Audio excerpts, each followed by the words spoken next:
बोलिए श्री सद्गुरु महाराज की जय। एक बार बुलंद आवाज में जय जयकार करें। बोलिए श्री सद्गुरु महाराज की। अभी हम लोग श्रवण कर रहे थे बहुत देर से। यदि इस जन्म में ब्रह्म को जान लिया तब तो ठीक है, यदि उसे इस जन्म में नहीं जाना तो बहुत बड़ी हानि हो जाएगी। हम आप जब से जन्म लेते हैं मरण पर्यंत तक भगवान का नाम लेते हैं, परमात्मा का नाम लेते हैं। अभी हम लोग भजन भी सुन रहे थे। मन भजन करो भगवान, भरोसा क्या कल का। थोड़ा हम लोग विचार करें, क्या हम लोग भगवान का जो नाम लेते हैं, क्या कभी हम आप विचार किए कि वह भगवान कैसा है? खाली भगवान भगवान करने से अगर भगवान मिल जाता तो पूरा संसार खुशहाल हो जाता। अगर केवल चीनी चीनी कहने से मुंह मीठा हो जाता तब तो जिभ्या पर चीनी डालने की कोई जरूरत नहीं थी। केवल भगवान भगवान कहने से, चिल्लाने से भगवान नहीं मिलता है। भगवान का भजन करना कैसे किया जाता है? जब तक संतों के पास नहीं जाएंगे तब तक इस रहस्य को नहीं समझ पाएंगे। हम लोग सोचते हैं कि कहीं कीर्तन होता है, कहीं अष्टजाम होता है, कहीं भगवत होता है, उसमें चले गए, बेड़ा पार हो गया। इस तरह से बेड़ा पार होता, ये भवसागर अभी तक नहीं रहता। 84 लाख योनियों में जो जीव देखते हैं, नाना प्रकार के दुखों को झेल रहे हैं, ये नहीं झेलते। कब का इसका बेड़ा पार हो जाता, लेकिन इतना से ही बेड़ा पार नहीं होने वाला है। बेड़ा पार होगा आंतरिक भजन से, बेड़ा पार होगा अपने आप को जानने से, बेड़ा पार होगा परमात्मा को जानने से। परमात्मा क्या है, हम कौन हैं, इस रहस्य को कहाँ जानते हैं? जानने का कभी कोशिश भी नहीं करते हैं। हम आप शरीर को देखते हैं, शरीर के ही संबंध में दिन रात विचार करते हैं, शरीर के ही संबंध में दिन रात सोचते हैं। क्या शरीर को देखने से हम आपका ज्ञान हो जाता है, अपने आप का ज्ञान हो जाता है? शरीर मैं नहीं हूं, शरीर में रहने वाला हूं। शरीर में हम रहते हैं तो हम कैसे हैं? हम घर में रहते हैं, मकान में रहते हैं, लेकिन जो घर में रहते हैं, मकान में रहते हैं, वह घर नहीं हो जाता, मकान नहीं हो जाता है। जब कोई आफत आती है तो हम घर से भाग जाते हैं, निकल जाते हैं। भूकंप आता है या और कुछ होता है तो हम लोग घर छोड़ करके भाग जाते हैं। तो घर अलग है, हम अलग हैं। जब घर पर संकट आता है तो घर छोड़ करके भाग जाते हैं। ऐसे ही यह भी शरीर जो हम लोगों का है, ये भी घर के समान है। ये जब रहने लायक नहीं रहता है तो इसको भी छोड़ करके भाग जाते हैं। बोलिए श्री सद्गुरु महाराज जी, माता जी छोड़ करके भाग गई ना। इस शरीर को देखे अब रहने लायक नहीं है, ये घर टूटने वाला है। हाँ, भूकंप आ गया है, अब ये घर नाश हो जाएगा, टूट जाएगा। टूटने से पहले, जलने से पहले घर से निकल गए। तो घर से निकल गए तो घर का नाश हुआ, लेकिन घर में रहने वाले का नाश हुआ। जैसे हम मकान में रहते हैं, कोई आफत आ जाता है तो हम घर से भाग जाते हैं। घर से भाग जाते हैं तो घर गिर जाता है, घर टूट जाता है। यहाँ पर धड़ान में जब भूकंप आया था तो रामदेव स्वामी 7 मंजिला मकान में योगासन करवा रहे थे। हाँ, जैसे भूकंप आया तो स्वामी जी क्या करते हैं, तो भाग गए घर से, 7 मंजिला घर से भाग गए। भाई रहूंगा इस 7 मंजिला के अंदर दबा जाऊंगा, फिर तो हड्डी पतली सब समाप्त हो जाएगी। वहां से भाग जाते हैं, निकल गए 7 मंजिला। जैसे स्वामी जी निकले 7 मंजिला घर से, घर धड़ाशाही हो गया, गिर गया, 7 मंजिल मकान गिर गया। और जो भाग नहीं पाए उसी में दब गए, उसका हड्डी पतली समाप्त हो गई। बस यही लीला है। जैसे मकान में रहते हैं, मकान में आपदा आती है, मकान छोड़ करके भाग जाते हैं, वैसे यह भी शरीर है जीवात्मा का रहने वाला निज घर, अपना घर।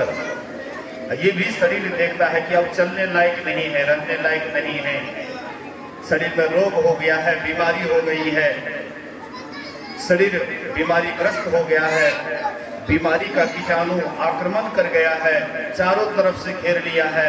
अब देखता है कि ये शरीर अब गिरेगा, तब गिरेगा, तब इसको छोड़ करके भाग गए। फिर भाग गए तो वह शरीर को जला दीजिए, चाहे गाड़ दीजिए या पानी में फेंक दीजिए, शरीर में रहने वाले को उससे क्या मतलब है, उसको कोई मतलब। आप मकान से निकल गए, उसके बाद वह मकान कहाँ गया, क्या हुआ, नहीं हुआ है, नीचे गया, मिट्टी में दब गया कि पानी ऊपर से हो गया, मकान को क्या मतलब। शरीर से निकल गए, उसके बाद शरीर में रहने वाले तो कोई मतलब नहीं। जब तक शरीर में रहते हैं तब तक शरीर से मोह रहता है, ममता रहती है, चिपके हुए रहते हैं परिवार से। ये मेरा बेटा है, ये मेरी बेटी है, ये धन है, ये दौलत है, ये सारा जायदाद है, लेकिन शरीर में रहते तबे तक। शरीर से निकल गए, कोई नाता नहीं है, मन फूला फूला फिरे जगत में कोई नाता नहीं। मन फूला फूला फिरे जगत में, और की कहे कैसा नाता है, ये कैसा नाता है, ये क्षणभंगुर नाता, देखने वाला।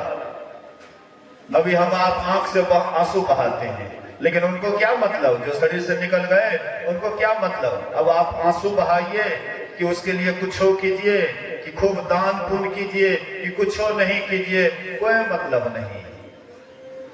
ये तो हम किसी को खिलाए हैं तो खिला रहे हैं, खाए हैं तो खिला रहे हैं, ये तो अपना कर्ज अदा कर रहे हैं। समाज में रहते हैं, समाज का खाते हैं, समाज को खिला रहे हैं, लेकिन उससे उनको क्या मतलब। जब तक वह माता जी शरीर में रही, जो भी शुभ अशुभ कर्म की वही उनके साथ जाएंगे। अभी जो आप हम कर रहे हैं वो माता जी के लिए नहीं कर रहे हैं, वो अपने लिए कर रहे हैं। जब तक शरीर में है, जो भी हम कर्म करते हैं वह हमारा निजी धर्म होता है, लेकिन हमारे जाने के बाद आप क्या कीजिएगा कौन जानता है। मोती बाबा मचहा के एक बार बहुत बड़ा भोज किए, बोलिए श्री सदगुरु महाराज की जय। मोती बाबा मचहा के बड़े अच्छे महात्मा थे, साधनशील महात्मा थे। एक बार बहुत लंबा चौड़ा भंडारा किया, बहुत लोगों को बुलाए, मचहा पूरे ग्रामवासी को बुलाए, और भी सत्संगी वगैरह थे उन लोगों को बुलाए। सब कोई सभी किसी को पत्तल दे दिए, कच्चा पक्का रसगुल्ला वगैरह बढ़िया से एकदम भंडारा बना हुआ था, सबके पत्तल में पड़ गया। उसके बाद बाबा कहते, जानते हैं आप लोग कहाँ आए हैं, कौन सी का भंडारा हो रहा, भोज हो रहा है। कहते बाबा हम लोग नहीं जानते हैं। बोले कि हमारे श्राद्ध का भोज हो रहा है। बोलिए श्री सदगुरु। बाबा कहते मरने के बाद कौन देखेगा, कौन धर्म हुआ, कर्म हुआ, क्या हुआ, नहीं हुआ, कौन जानता है। इसलिए जीते जी हम अपना श्राद्ध क्रिया कर लिए। अभी हम देख रहे हैं कि आप लोग खा रहे हैं, इतने आदमी खा रहे हैं, इतने लोगों का भंडारा हो रहा है। माता जी भी जब शरीर में थी, सत्संग सुनाए वह माता जी सुनी। जब तक शरीर में थी उनके लिए जो भी किए वही उनको लगा। अब उसका अंतिम क्या होता है, अंतिम संस्कार वही होता है। आग पर जब जला दिए उसके बाद यहाँ पर कुछ हो नहीं बचा, माता जी का कुछ बचा, कुछ नहीं बचा। जो भी मतलब ओढ़ने पहनने वाला कपड़ा लता होगा सब ले जा करके उसमें जला दिए होंगे, कि कोई नमूना नहीं रहेगा कि माता जी आएंगे मांगने के लिए। मेरे लिए ये सामान रह गया है, ये सामान छूट गया है, ये दो। शरीर है तो उसके लिए कपड़ा चाहिए, उसके लिए मकान चाहिए, उसके लिए परिवार चाहिए। लेकिन जब शरीर ही नहीं है, अब कपड़ा किसके लिए, मकान किसके लिए? ये सब मोह ममता का जगह है। यहाँ पर जो भी आते हैं यहाँ पर अटक जाते हैं, चिपक जाते हैं। लेकिन महापुरुष जो होते हैं, संत महापुरुष जो होते हैं, वे उपदेश करते हैं ये शरीर क्षणभंगुर है, संसार भी क्षणभंगुर है, एक दिन सबको छोड़ करके जाना पड़ेगा। और जाना पड़ेगा तो कहाँ जाना पड़ेगा? इसका कभी हम आप विचार किए मन में कि यह शरीर छोड़ करके जाएंगे तो कहाँ जाएंगे? क्या कोई दुख में जाना चाहते हैं? शरीर छोड़ने के बाद कोई दुख में जाना चाहते हैं? सब सुख में जाना चाहते हैं। लेकिन सुख वाला जगह जीते जी देख लेंगे तब ना, मरने के बाद देखेंगे कि कौन जगह जाएंगे। जीते जी देखना है। और जीते जी कौन देखेंगे? जो अंतर ध्यान करेंगे, अपने भीतर में जाएंगे, अपने भीतर में ईश्वर को खोजेंगे, अपने आप को खोजेंगे। अपने आप का भी पहचान अपने भीतर में ही होगा, परमात्मा का भी पहचान अपने भीतर में होगा। बाहर कितनों ही दौड़ेंगे, कभी भी किसी का कल्याण नहीं हुआ है। इसलिए महापुरुष, संत महापुरुष कहते हैं इसके लिए हम आपको यत्न करना चाहिए। यत्न क्या करेंगे? यत्न क्या करेंगे? सत्संग होता है, उसमें प्रेम से बैठिए, सत्संग की बात को प्रेम से सुनिए और सुन करके वहीं पर मत धर दीजिए, अपने जीवन में भी उतारने की कोशिश कीजिए। वही आपका साथी है। धर्म रक्षति रक्षितः। जो धर्म की रक्षा करते हैं, धर्म भी उसकी रक्षा करते हैं। जो धर्म की रक्षा नहीं करते हैं, धर्म भी उसकी रक्षा नहीं करते हैं। हमारा धर्म क्या है? हम लोग सोचते हैं कि हमारा धर्म है, पत्नी है तो पत्नी को खिलाना पिलाना, जीवन भर इसको सुखी रखना, ये धर्म है। सही है, ये भी धर्म ठीक है। बाल बच्चा है, उसको पढ़ाना लिखाना, योग्य बनाना, ये मेरा धर्म है, ये भी ठीक है, ये आपका धर्म। उसके बाद उसके लिए जमीन जायदाद खरीदना, मकान बनाना सुंदर, ये भी ठीक है। लेकिन इतना ही धर्म में अगर रह जाइएगा तो असली धर्म से हम आप वंचित रह जाएंगे। असली धर्म जीवात्मा का है, परमात्मा से मिलन। असली धर्म है कि जीव से पीव का मिलन। और वह पीव, वह परमात्मा कहाँ है? आपके भीतरे में है। हम भी इसी शरीर के अंदर में हैं और परमात्मा भी हमारे ही शरीर के अंदर में है। इसलिए बाहर नहीं खोज करके अपने अंदर खोजेंगे, तभी हम परमात्मा को पाएंगे और पा करके सदा के लिए कृत हो जाएंगे। इसी में यह जीवन सार्थक होगा, सफल होगा। कहने के लिए बहुत बात है, लेकिन समय बहुत हो गया है, आगे नहीं बढ़ूंगा। बोलिए श्री सद्गुरु महाराज की जय। राम गाओगे आगे दुख बड़ा पाओगे,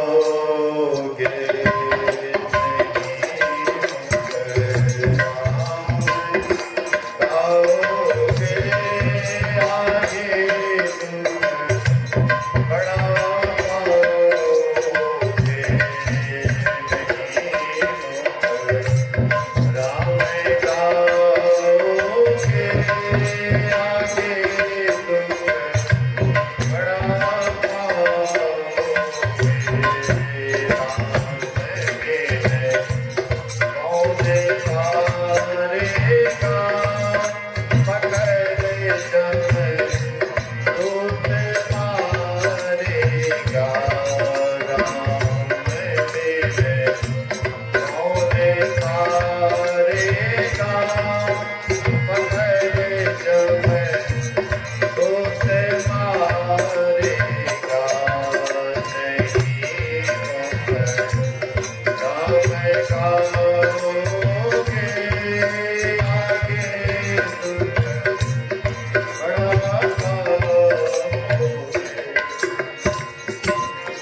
जय।